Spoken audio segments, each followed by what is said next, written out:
poder compartir una semana más la palabra del Señor. Recuerde que esta nos sirve para vivir, para ponerla en práctica. Allí está el éxito de la vida. Hoy hablaremos de cómo ser victoriosos frente a la tentación. Y creo que una pregunta que todos los seres humanos nos hemos hecho en algún momento es: ¿por qué las personas pueden volverse despiadadas cuando experimentan algún sentimiento, alguna situación difícil en la vida? ¿Qué hay detrás de aquellas personas que engañan a sus cónyuges o tienen aventuras fortuitas en algún momento de la vida? ¿Por qué nos resulta difícil seguir una dieta o resistirnos a la tentación de las redes sociales? ¿Por qué hacemos cosas que sabemos que no deberíamos hacer en nuestra vida? Estuve revisando algunos documentos científicos acerca de la tentación. ¿Y sabe qué? Hay algunas investigaciones realizadas acerca de este tema. Hay un científico, neurobiólogo llamado Jack Lewis, quien ha realizado una investigación profunda acerca de la tentación. Y este hombre ofrece algunas perspectivas sobre por qué sucumbimos en la batalla de la envidia, de las aventuras, de los impulsos que están relacionados con comida, con soberbia, con orgullo, con lujuria, con pereza, con ira y todas aquellas cosas que están alrededor de estas. Y es que sucede a nivel cerebral. Algunas funciones de diferentes elementos que existen en nuestro cerebro que coadyuvan a que el ser humano tenga esta tendencia a ser seducido por la tentación. Y yo decía, necesito corroborar con la palabra del Señor también esto. Pero mirando la palabra de Dios, nos encontramos con el apóstol Pablo, un hombre que experimentó esta tentación en su vida y que lo expresó de la siguiente manera en Romanos capítulo 7, versículo 19. Y yo digo que es la respuesta a el por qué nos comportamos o hacemos ciertas cosas que no queremos hacer. El apóstol Pablo dice: quiero hacer lo que es bueno, pero no lo hago. No quiero hacer lo que está mal, pero igual lo hago. Ahora, si hago lo que no quiero hacer, realmente no soy yo el que hace lo que está mal, sino el pecado que vive en mí. He descubierto el siguiente principio de vida, dice Pablo, que cuando quiero hacer lo que es correcto, no puedo evitar hacer lo que está mal. Amo la ley de Dios con todo mi corazón, pero hay otro poder dentro de mí que está en guerra con mi mente. Ese poder me esclaviza al pecado que todavía está dentro de mí. Soy un pobre desgraciado, dice Pablo. ¿Quién me libertará de esta vida dominada por el pecado y la muerte? Y el 25 dice: gracias a Dios. La respuesta está en Jesucristo nuestro Señor. Así que ya ven, en mi mente de verdad quiero obedecer la ley de Dios, pero a causa de mi naturaleza pecaminosa soy esclavo del pecado. Dice este científico que la terapia puede ayudar mucho al individuo para siempre ir y hacer lo correcto. Mirando la palabra de Dios, esto está innato en el ser humano después de la caída de nuestros padres. La tendencia del hombre a sucumbir a la tentación está allí. Siempre estará presente. Cristianos y no cristianos estamos expuestos en algún momento a la tentación. Sin embargo, el apóstol Pablo tiene la respuesta frente a la tentación. Y él dice, ¿no? Gracias a Dios, la respuesta está en Jesucristo, nuestro Señor. Así que ya ven, en mi mente de verdad quiero obedecer la ley de Dios, pero a causa de mi naturaleza pecaminosa soy esclavo del pecado. El apóstol Pablo encontró la salida frente a la tentación. Como cristianos, hermanos, la tentación es una realidad inevitable. Satanás hará todo lo posible para hacernos daño, no solamente en el espíritu, también en el alma y también en el cuerpo del ser humano. El propósito de Satanás siempre será desviarnos del propósito de Dios, buscando de alguna manera socavar el llamado que Dios nos ha hecho, robarnos de esta unción que Dios nos ha dado, hacernos dudar de la aprobación divina y que Él está presente en nuestras vidas. Voy a decirle a usted que la tentación podría suceder en cualquier momento. Y usted no necesita ser demasiado espiritual o súper espiritual para no caer o no ser provocado por la tentación. La estrategia de Satanás no es nueva. Desde todos los tiempos, él ha intentado seducir a los creyentes a través de tres cosas: la mentira, el engaño y siendo un ladrón de bendiciones.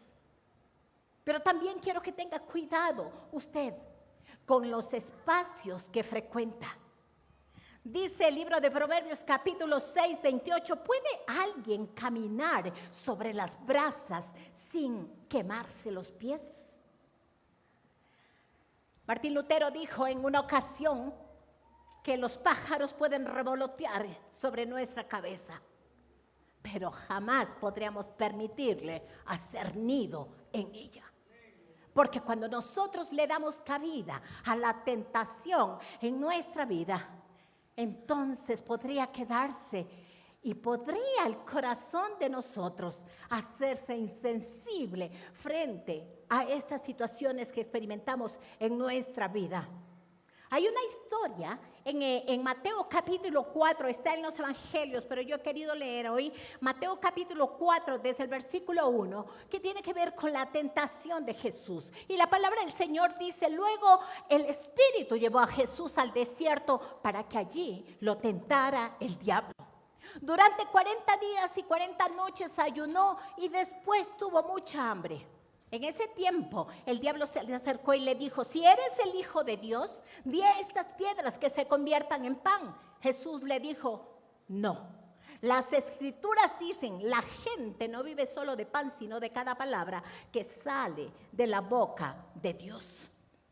Después el diablo lo llevó a la santa ciudad, Jerusalén, al punto más alto del templo y dijo: si eres el Hijo de Dios, tírate, pues las Escrituras dicen: Él ordenará a sus ángeles que te protejan y te sostendrán con sus manos para que ni siquiera te lastimes el pie con una piedra. Jesús le respondió: las Escrituras también dicen: no pondrás a prueba al Señor tu Dios. Luego el diablo lo llevó a la cima de una montaña muy alta y le mostró todos los reinos del mundo y la gloria que hay en ellos. Te daré todo esto, dijo, si te arrodillas y me adoras. Vete de aquí, Satanás, le dijo Jesús, porque las Escrituras dicen: adora al Señor tu Dios y sírvelo únicamente a Él. Entonces el diablo se fue y llegaron ángeles a cuidar a Jesús. Hermanos queridos, ¿qué pasaba con Jesús después de 40 días de ayuno? Físicamente, nuestro Señor estaba agotado. Voy a enseñarle algo. Tenga cuidado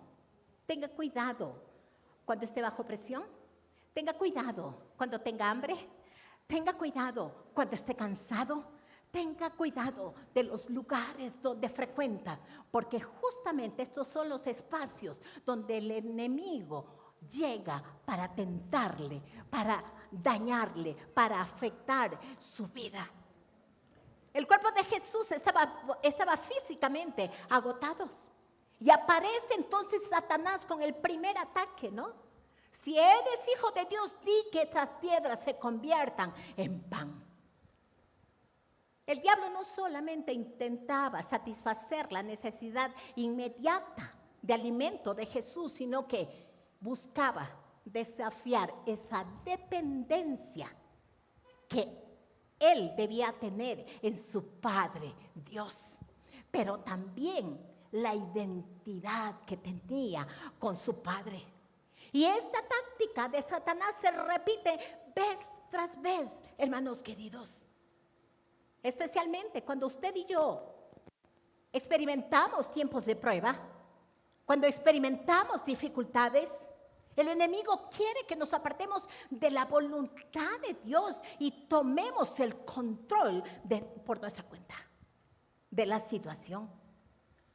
Nos susurra al oído y dice, el sufrimiento no es para ti. El sufrimiento no puedes estar pasando en tu vida. Pero tenemos el poder, hermanos, para identificar de dónde son estas voces que vienen a nuestro oído. Y no solamente para identificar, sino para presentar defensa frente a lo que el enemigo está diciendo a nuestra vida. Esta historia de Jesús en el desierto nos enseña que la verdadera victoria no se trata de ceder ante la desesperación por la situación que se está experimentando. Y el apóstol Pablo mismo lo dice en la porción leída, tampoco está en buscar soluciones rápidas. ¿Sabe de qué se trata? Se trata de ponernos firmes en la fe, confiando en que Dios tiene el control y que en cada situación que experimentamos hay una lección de vida para nosotros. Hay una enseñanza para nuestra vida. Hay algo que Dios quiere hacer en medio de esa circunstancia. Y hermanos, la tentación no solamente va a probar nuestra resistencia, pero también vamos a poder reflejar nuestra fuente de fortaleza. Cuando el diablo desafía a Jesús de convertir a las piedras en pan, el Señor responde con la verdad fundamental, que es la palabra de Dios, y le dice, escrito está. La importancia de conocer la palabra de Dios en nuestra vida. Y le dice, escrito está, no solamente de pan vivirá el hombre, sino de toda palabra que sale de la boca de Dios. Y ¿sabe qué?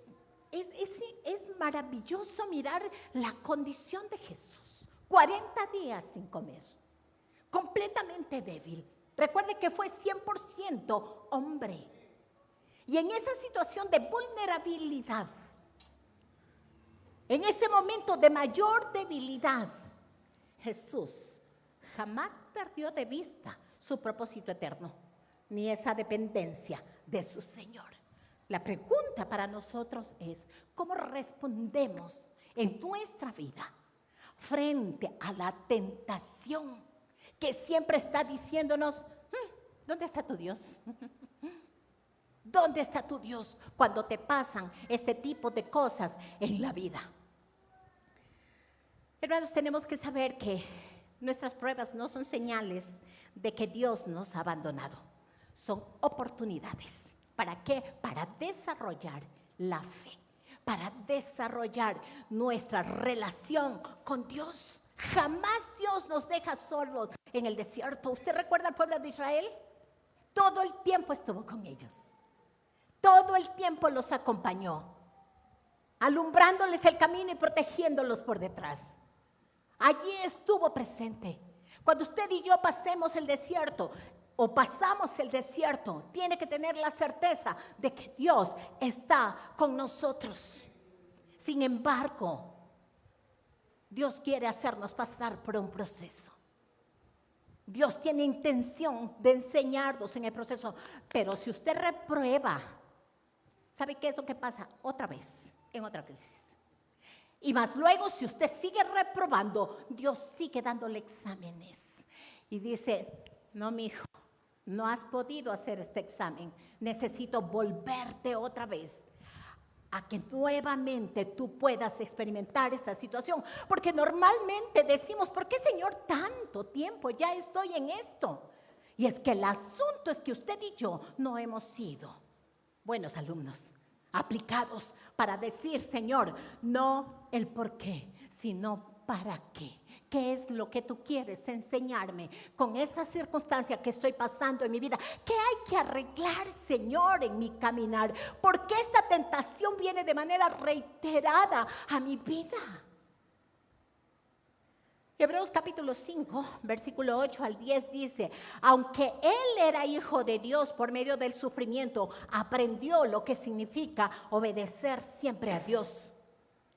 Así, una vez que Cristo hizo todo lo que Dios le mandó, escuche esto, se convirtió en el Salvador que da vida eterna a todos los que lo obedecen. Por eso Dios también lo nombró jefe de sacerdotes, como lo fue Melquisedec. Por medio del sufrimiento. En Disney, hermanos, no aprendemos nada. Escuche esto. Por medio del sufrimiento es que hay aprendizaje a nuestra vida. Por medio del sufrimiento es que nos convertimos en personas, hombres y mujeres compasivos y de misericordia. Porque de no, usted no puede hablar de compasión, ni de misericordia, ni de gracia, ni de favor, porque usted no sabe lo que es pasar por el valle de sombra de muerte en ocasiones con las circunstancias que experimentamos. Mas luego usted tiene la autoridad legal para decirle a cualquier persona, estuve allí, y aunque jamás podrá parecerse lo que tú estás atravesando ahora, sin embargo, puedo acompañarte, puedo llorar contigo en silencio, puedo estar presente en tu vida. ¿Qué aprendió Jesús? Obediencia a Dios, obediencia. Entonces vamos a pasar de grado, ¿no es cierto? Entonces vamos a estar en otro momento en nuestra vida. ¿Por qué? Porque seremos transformados por medio de nuestras dificultades. Y en lugar de darle una mano a Dios y de buscar salidas inmediatas, permitamos que sea Dios quien cumpla su obra en nosotros, ayudándonos a edificar una fe inquebrantable en nuestra vida y depender completamente de Él. La Escritura es clarísima, hermanos. Encontramos por cualquier lado, Antiguo y Nuevo Testamento, encontramos que todos los que estamos en Cristo vamos a sufrir experiencias de tentaciones. Y Dios permitirá esto, hermanos, pero no nos hará daño esto. No destruirá nuestra vida, porque el enemigo quisiera tocar nuestro cuerpo, nuestra alma y nuestro espíritu. Hebreos capítulo 4, versículo 15 dice, porque no tenemos un sumo sacerdote que no pueda compadecerse de nuestras debilidades, sino uno que fue tentado en todo, según nuestra semejanza, pero sin pecado. Hermanos, la naturaleza humana de nuestro Dios, de nuestro Señor, es justamente allí cuando Él experimentó la tentación, es lo que le permite a Él entonces ahora compadecerse de las debilidades suyas y las mías también, porque Él también estuvo sujeto a debilidad. Entonces Él puede tener misericordia y compasión. Por eso dice Hebreos, no, porque no tenemos un sumo sacerdote que no pueda compadecerse de nuestras debilidades, sino uno que fue tentado en todo, según nuestra semejanza. Y aquí está la diferencia, pero sin pecado. Quiero decirle una verdad también. La tentación no es pecado. ¿Sí? No tiene que estar de acuerdo conmigo, pero voy a decirle que la tentación no es pecado. ¿Sabe por qué? Porque Jesús no fue tentado, no fue tentado, pero el asunto es no sucumbir ante el pecado. Entonces, allí la tentación ya tiene otra connotación en nuestra vida. Quiero decirle que es Satanás quien va a tentar su vida. Santiago capítulo 1, versículo 13 dice la palabra: cuando alguno es tentado, no diga que es tentado de parte de Dios, porque Dios no puede ser tentado por el mal, ni Él tienta a nadie. Otro aspecto importante a considerar es que quienes tienen una relación cercana con Dios, voy a decirle que usted no va a ser tentado por deseos carnales. No, eso no está. Si usted se mantiene estrechito con su Señor, eso no será una amenaza a su vida. Pero hay otro tipo de tentaciones con las cuales el enemigo puede venirle y hacerlo sucumbir. ¿Para qué? El propósito será debilitar su fe, diciendo, por ejemplo, ¿cuánta gente ha tenido crisis de fe y ha dicho, bueno, ¿y si no hay Dios? Yo sé que muchos de nosotros nos hemos hecho esta pregunta. ¿Y si no hay Dios? ¿Y si me estoy perdiendo de vivir la vida loca? ¿Y si no hay Dios? ¿Ah? ¿Por qué me estoy esforzando tanto? ¿Y si no hay Dios? Satanás siempre intentará apartarnos del propósito de Dios. Y la duda es peligrosísima en la vida del creyente. Las tentaciones que el enemigo pone son a otro nivel. Ahora, estas pruebas que permite Dios no son un castigo. Otra vez voy a decir, es una oportunidad para fortalecer nuestra confianza en Dios, para depender completamente de Él. En 3 áreas, quiero mostrarle brevemente 3 áreas en las cuales fue tentado Jesús. Y son las áreas en las cuales somos tentados usted y yo. La una tiene que ver con los deseos de la carne, los deseos de los ojos y la vanagloria de la vida. Primera de Juan, capítulo 2, versículo 16, está manifiesto esto. Quiero ir con el punto 1, los deseos de la carne. Mateo 4:3 dice, en este tiempo el diablo se le acercó y le dijo, si eres el Hijo de Dios, di a estas piedras que se conviertan en pan. Los deseos de la carne, hermanos, tienen que ver con este pecado del cuerpo. Tiene que ver con lo que hacemos. Allí está la fornicación, allí está el adulterio, allí está el robo, allí está la envidia. Gálatas capítulo 5, versículo desde el 9 en adelante, allí está todas las obras de la carne. Los deseos de la carne. Identifique cuáles son estos deseos de la carne. Nuestro Señor tiene hambre y el diablo le tienta para que convirtiera las piedras en pan. Y él responde y le dice a Satanás, escrito está. Escrito está. Le pregunto, ¿está la palabra de Dios en su boca de memoria acá, de tal manera que cuando el enemigo viene, usted pueda decirle a Satanás, espera cholito, escrito está? Esto es lo que dice el Señor acerca de. Analice cuáles son estas tentaciones, estos pecados del cuerpo que le acechan. Si tiene ojo loco, las chicas serán una tentación. Todo lo que tiene que ver con el cuerpo. ¿Qué le seduce? ¿Qué le atrae? ¿Qué le llama la atención? ¿Qué cosas están a punto de hacerle caer en su vida? Para Jesús, hermanos, esta tentación no radicaba en el hambre misma, sino en este desafío del diablo a que Jesús usara su poder divino. ¿Para qué? Para satisfacer sus necesidades personales. Y Satanás insinuaba, si tú tienes poder, ¿por qué no usas tu poder para aliviar tu sufrimiento? Mira, tu Padre es Dios, Él no quiere verte con hambre. Esta estrategia de Satanás no es nuevo. El propio David lo experimentó.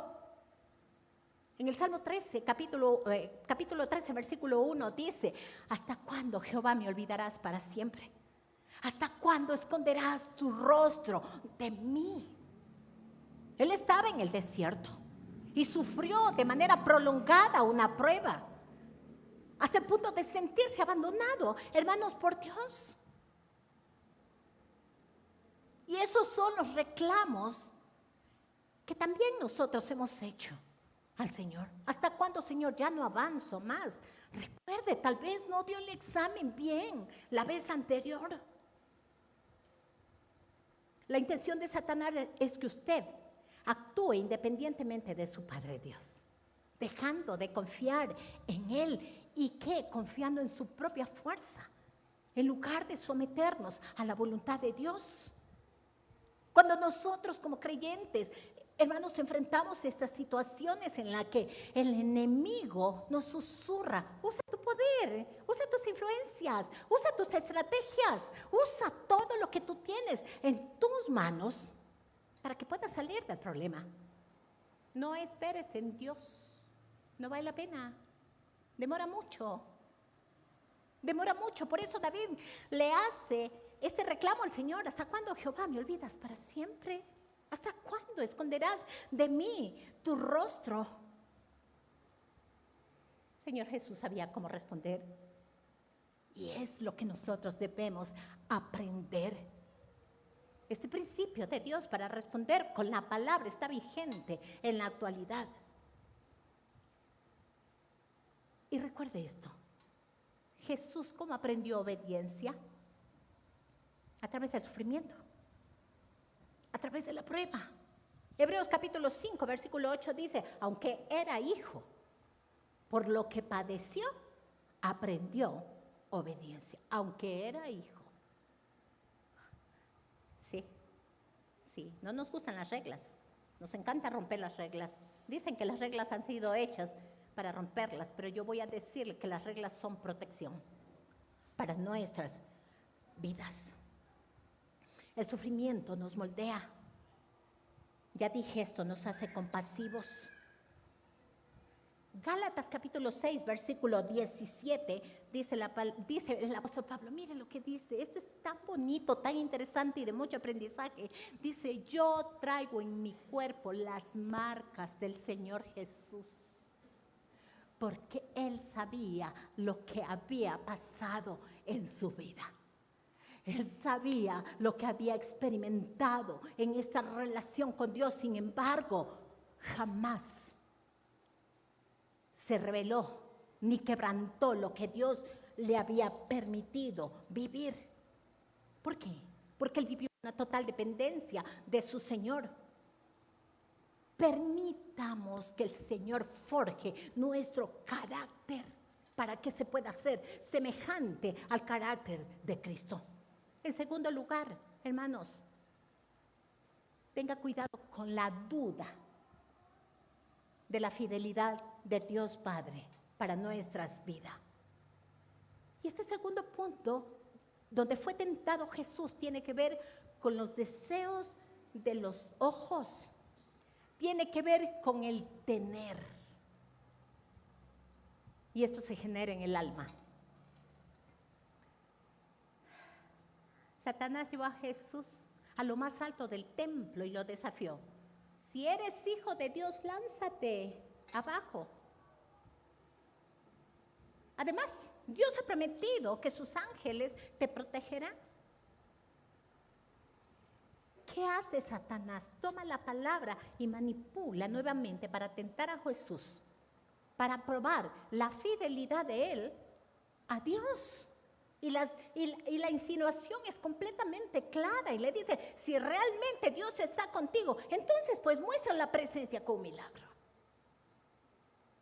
David enfrenta también la misma situación cuando siente que es abandonado por Dios en medio de su sufrimiento. ¿Por qué? Porque sus enemigos se burlaban.